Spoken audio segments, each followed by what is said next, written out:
Bismillahirrahmanirrahim. Assalamu alaikum, my students and my viewers. Today we will start, inshallah ta'ala, next chapter of class 6, chapter number 4, Environment and Interactions. The earth is full of life. Everything around an organism that affects its life is called environment. Life is not same on every part of the earth. Conditions are different on the different places. That's why we find a variety of plants and animals on earth. Living organisms do not live alone. All living things interact with one another all the time. They also interact with the non-living things around them. This is our environment. Okay. Components of environment. About environment, when we discuss environment, then the next thing is about the components of environment. Components of environment. Components of environment 2 हैं जी, क्योंकि ये जो हमारी environment है वो living और non living दोनों चीजों से मिलकर बनती है, इसलिए हम कहेंगे कि कंपोनेंट्स ऑफ एनवायरनमेंट भी 2 है हमारे. एक है जी biotic factors, biotic components and the next is abiotic components.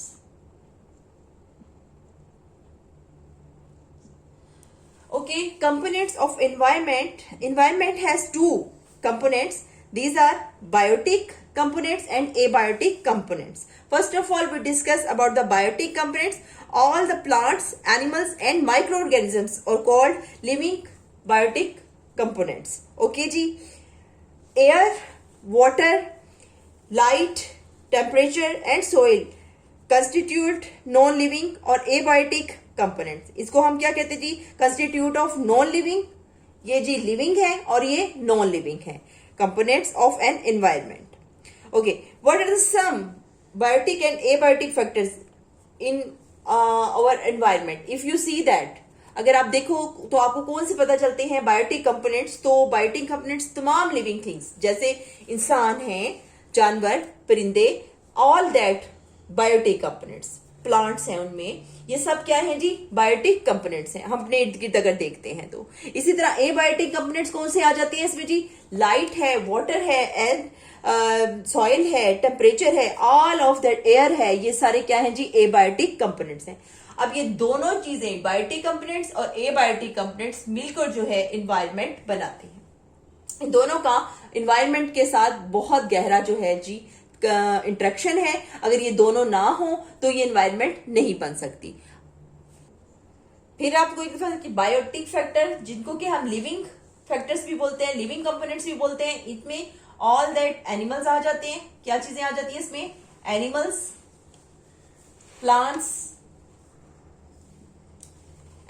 Plants, birds, ये तमाम क्या है जी? बायोटिक फैक्टर्स हैं जिनको लिविंग कहते हैं.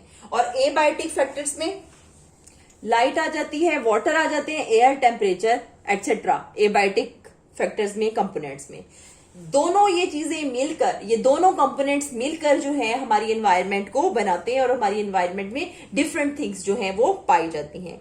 और ये तमाम चीजें जो हैं हमारी अर्थ में, ये तमाम ऑर्गेनिजम्स पाए कहा जाते हैं.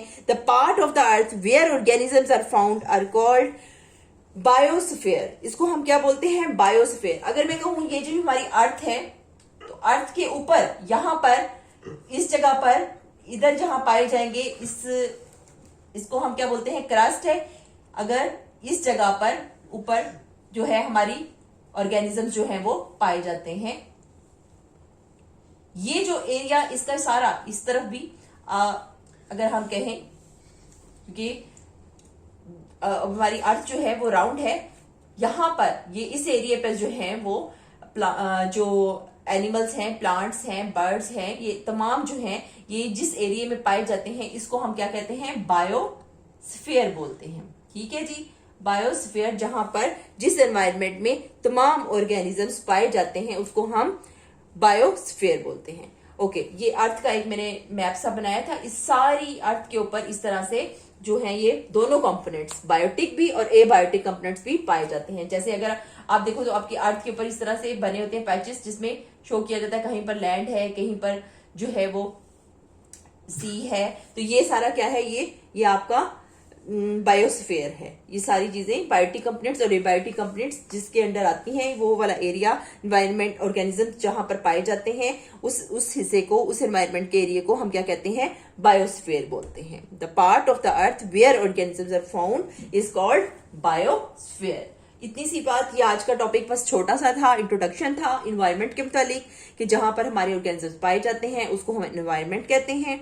और डिफरेंट जो जगह हैं, प्लेसेस हैं, वहां पर डिफरेंट माहौल, डिफरेंट कंडीशंस होती है, इसलिए वहां पर प्लांट्स भी और बर्ड्स भी और जो एनिमल्स भी हैं वो डिफरेंट टाइप्स के पाए जाते हैं, क्योंकि एनवायरनमेंट में डिफरेंट तरह के फैक्टर्स, लाइट के भी, टेम्परेचर के भी, एयर के भी डिफरेंट होते हैं। इस वजह से वहां की एनवायरनमेंट डिफरेंट होती है, इसलिए तमाम ऑर्गेनिज्म जो हैं वो डिफरेंट हो जाते हैं। इस तरह से जी ये आसान सा टॉपिक था, और इसके साथ ही हम इस चैप्टर को आगे लेकर इंशाल्लाह चलेंगे। और ये आज का टॉपिक था, आई थिंक आपको समझ आया होगा। इसके साथ मुझे इजाजत दीजिए, और मेरी वीडियो को सब्सक्राइब भी कीजिए मेरे चैनल को, मेरी वीडियो को लाइक भी कीजिए। अल्लाह हाफिज।